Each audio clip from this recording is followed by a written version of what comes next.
என் பேர் மகேஸ்வரி. எனக்கு வந்து 2021 அடிபட்டுச்சு. இப்போ அடிபட்டு வந்து 3 வருஷம் ஆக போகுது. எப்போ வந்துன்னா, நான் வந்து மாடியில் வந்து துணி துவைக்க போகும்போது அங்கே ட்ரெஸ் எடுக்கும்போது தவறி ஸ்லிப்பாகி கீழே விழுந்துட்டேன்.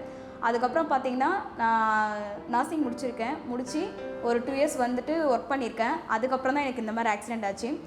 ஆக்சிடெண்ட் ஆகிட்டு நான் வீட்டில் போய் பார்க்கும்போது பார்த்தீங்கன்னா, ஒரு ஸ்டாஃப் நர்ஸாக இருந்துகிட்டே என்னை எப்படி பார்த்துக்கணுன்ற ஒரு கேள்விக்குறி எனக்குள்ளே நிறையாவே இருந்துச்சு.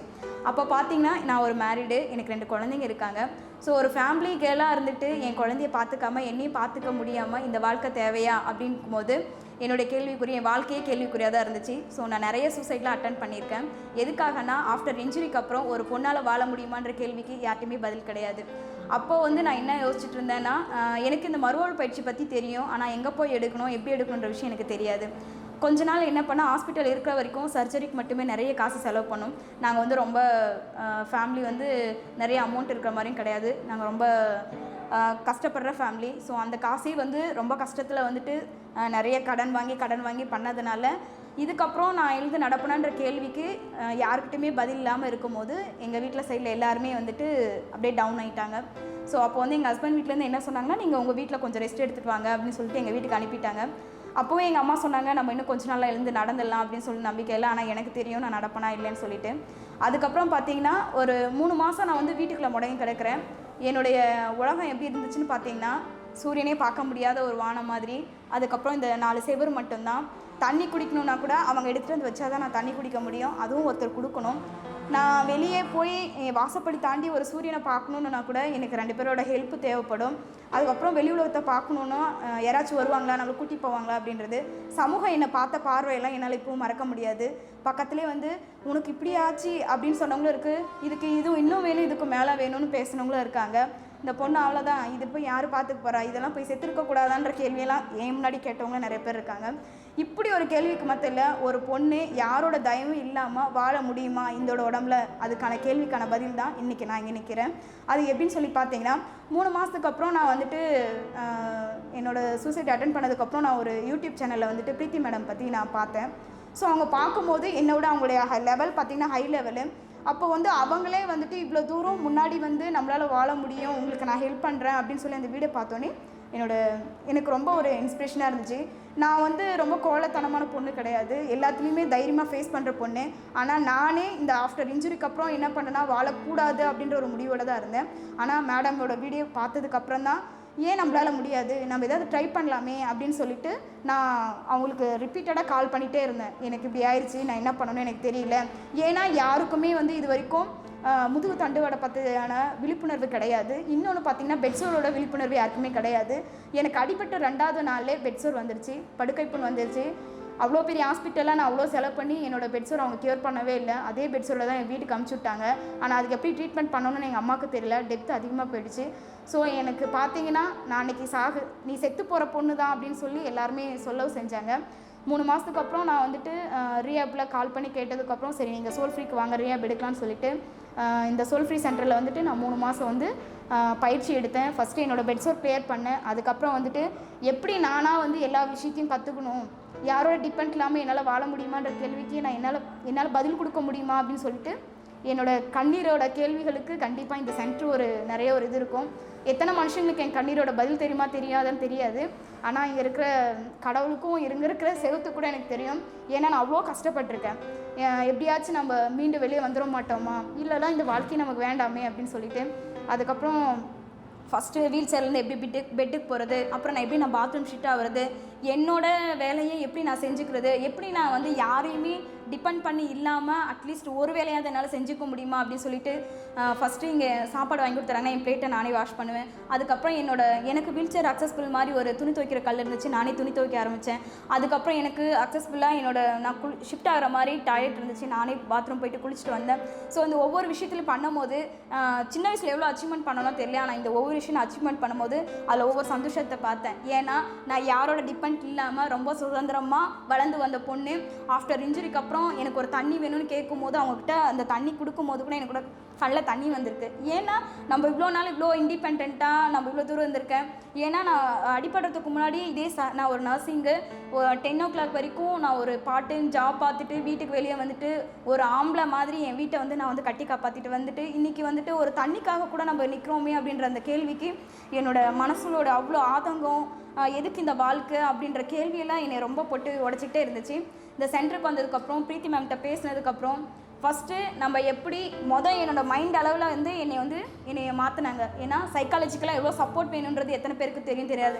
ஏன்னா என்னோடய சூசைட் தாட் எல்லாமே நான் சாகணுன்றது மட்டும்தான் இருந்துச்சு. இன்னொன்று எப்படியாவது வாழணும்னு சொல்லும் போது அதுக்கப்புறம் எனக்கு கவுன்சிலிங் கொடுத்தாங்க. எல்லாருக்கும் கவுன்சிலிங் கொடுப்பாங்கலாம் தெரியாது. ஆனால் எனக்கு மட்டுமா காலையிலையும் கவுன்சிலிங் நடக்கும், ஈவினிங்கும் கவுன்சிலிங் நடக்கும். கவுன்சிலிங் கேட்குற வரைக்கும் மைண்ட் தலையே ஆட்டுவோம். ஆனால் தனியாக போயிட்டோன்னா என் உலகம் ஃபுல்லாக அதுதான் இருக்கும், மண்டையில் ஓடிட்டே இருக்கும். ஏன்னா அந்த அளவுக்கு மனசளவுலையும் உடம்பளவையும் நாங்கள் ரொம்ப பாதிச்சுட்டு இருந்தோம். அதுக்கப்புறம் பெட்லேருந்து வீல் சேர் ஷிஃப்ட் ஆகும்போது எத்தனையோ தவிர வீல் சேர் டக்கு நவுந்துருக்கு, அது தெரியாமல் கீழே விழுந்த நல்லா உண்டு. ஆனாலும் நம்ம விடக்கூடாது, ஏஞ்சி வந்தால் தான் அடுத்த நம்ம காப்பாற்றிக்க முடியுன்றது. ஸோ எல்லாமே இந்த 3 மாதத்தில் என்னை நான் ஷிஃப்ட் பண்ண கற்றுக்கிட்டேன், என்னோடய வேலையை நான் பார்க்க கற்றுக்கிட்டேன். ஆனால் எனக்கு அதுக்கு மேலே வெளி உலகத்துக்கு போனதுக்கப்புறம் தான் பெரிய டாஸ்க். ஏன்னா எங்கள் வீட்டில் வந்து பார்த்திங்கன்னா வீல் சேர் அக்சஸ்ஃபுல்லுக்கான வாசப்படி இல்லை, வாடகை வீடு, என் வீல் சேர் உள்ளே போகாது, நீ பார்த்துக்கோ நான் பார்த்துக்கோன்ற ஃபேமிலி ப்ராப்ளம், இதெல்லாம் ஸ்ட்ரகிளில் நான் என்ன பண்ண போகிறேன்னு தெரியாமல் வீட்டில் ரொம்ப இதாக இருந்துட்டு ரொம்ப கஷ்டத்தோடு இருந்தேன். அதுக்கப்புறம் தான் மேம் சொன்னாங்க, நீங்கள் படிச்சிருக்கீங்க, அடுத்த வேலை நீங்கள் ட்ரை பண்ணுங்கள் அப்படின்னு சொல்லிட்டு சொல்லும் போது நான் கோயம்புத்தூரில் ஒரு இடத்துல ஒர்க் பண்ணேன். அங்கே ஒர்க் பண்ணிகிட்டு இருக்கும்போது சொன்னாங்க, நீங்கள் வந்து படிச்சிருக்கீங்க தைரியமாக சொல்லணும். அதுக்கப்புறம் தான் நான் யோசித்தேன், ஏன் ஒரு பொண்ணு வெளியே வரக்கூடாதுன்னு நினைக்கிறாங்க, அதுவும் ஸ்பைனல் கார்டுன்னா அவ்வளோதான் சாகணுன்னு தான் ஏன் நினைக்கிறாங்க, அதை நம்ம முறியடிக்கணுன்ற ஒரே காரணத்துக்காக நான் வந்துட்டு ஒரு ஹோமில் ஒர்க் பண்ணேன். ஹோமில் ஒர்க் பண்ணிவிட்டு இந்த இடத்துக்கு வந்தேன். அதுக்கப்புறம் நிறைய பசங்க வந்துட்டு எனக்கு தெரிஞ்சு வெளியே மாரத்தான் போயிட்டுருக்காங்க.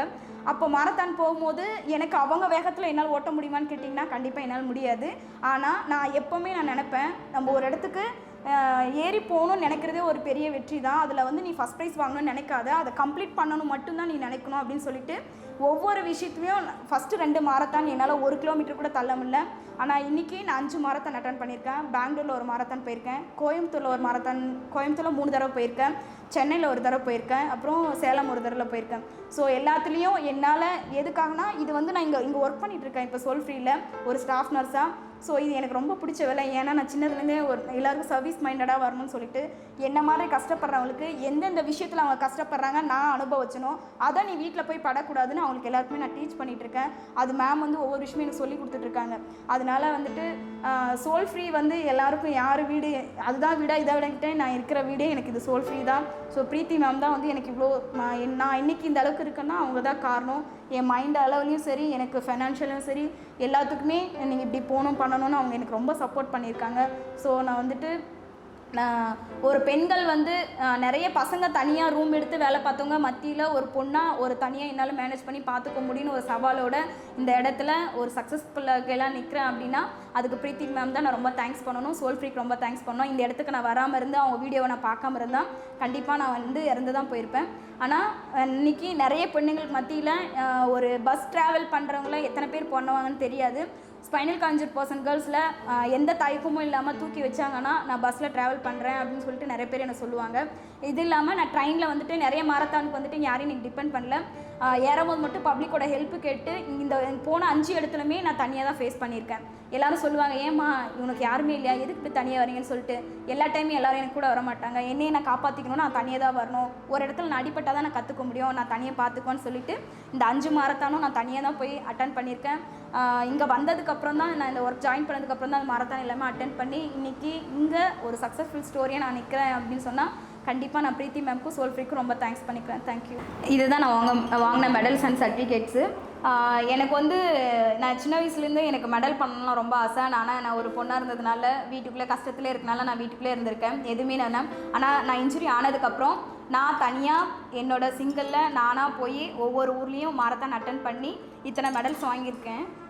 5 மெடல்ஸ் வாங்கியிருக்கேன். ஒன்று பார்த்தீங்கன்னா பெங்களூரில் பயங்கர எக்ஸ்பீரியன்ஸு. என்னென்னு சொன்னீங்கன்னா ஃபஸ்ட் டைம் எல்லாருடைய எல்லாருமே நார்மல் பர்சனாக இருப்பாங்க. நாங்கள் ஒரு வீல் சேர் பர்சன்ஸ் பார்த்தீங்கன்னா ஒரு 5 பேர் தான் இருப்போம். ஏன் நான் மாரத்தான் அட்டன் பண்ணுறீங்க நீ கேட்கலாம். இதோட பெனிஃபிட்ஸ் என்னன்னு சொல்லி கேட்டிங்கன்னா, இதால் எனக்கு ஒன்றுமே கிடையாது. என்னோட மெடல்ஸ் அண்ட் சர்டிஃபிகேட்ஸ் மட்டும்தான் கிடைக்கும். நான் ஒவ்வொரு மாரத்தான்லேயும் எங்கள் ஃப்ரெண்ட்ஸ் கூட நாங்கள் போய் சொல்கிற ஒரு விஷயம் என்னென்னா, எங்களை மாதிரி வீல் சேர் பர்சன்ஸ்க்கு ஒரு வாய்ப்பு கொடுங்க, எங்களுக்கும் ஒரு வேலை கொடுங்க. எங்களை இருக்கிறவங்கள நீங்கள் ஒதுக்கக்கூடாது. எங்களுக்கும் டேலண்ட் இருக்குது, எங்களையும் நீங்கள் மதித்து நடந்துக்கணும். உங்களுக்கு ஈக்குவலாக எங்களாலேயே வர முடியும், எங்களையும் ஒரு இது பாருங்கன்னு சொல்லிட்டு ஒவ்வொரு மாரத்தான்லேயும் எங்களுடைய அவேர்னஸ் கொடுக்கறதுக்காகவே நான் இந்த மாரத்தானில் அட்டன் பண்ணிகிட்டு இருக்கேன். அப்படி அட்டன் பண்ணும்போது தான் இந்த 5 மாரத்தானை அட்டன் பண்ணி இப்போ இந்த 8 மந்த்ஸ் நான் வந்து ஜாயின் பண்ணி சோல்ஃபீல்டில் ஒர்க் பண்ணிகிட்ருக்கேன் ஒரு ஸ்டாஃப் நர்ஸாக. இந்த 8 மந்த்ஸில் இந்த நான் 5 மாரத்தான் அட்டன் பண்ணியிருக்கேன். ஸோ என்னோடய எய்ம் என்னென்னு பார்த்தீங்கன்னா, அட்லீஸ்ட் ஒரு 50 மாரத்தானாவது அட்டன் பண்ணி அதனுடைய எங்களுடைய அவேர்னஸ் வந்து நாங்கள் எல்லாத்துக்கும் கொடுக்கணும் அப்படின்றது தான் என்னுடைய பெரிய ஒரு கோல் அச்சீவ்மெண்ட் கூட சொல்லலாம். ஸோ யாருமே வந்துட்டு வீல் சேர் பர்சன் வந்து மாரத்தான் போவாங்களான்னு சொல்கிற கேள்விக்கு எங்களுடைய பதில் சரியாக இருக்கும்னு நான் நினைக்கிறேன். தேங்க்யூ.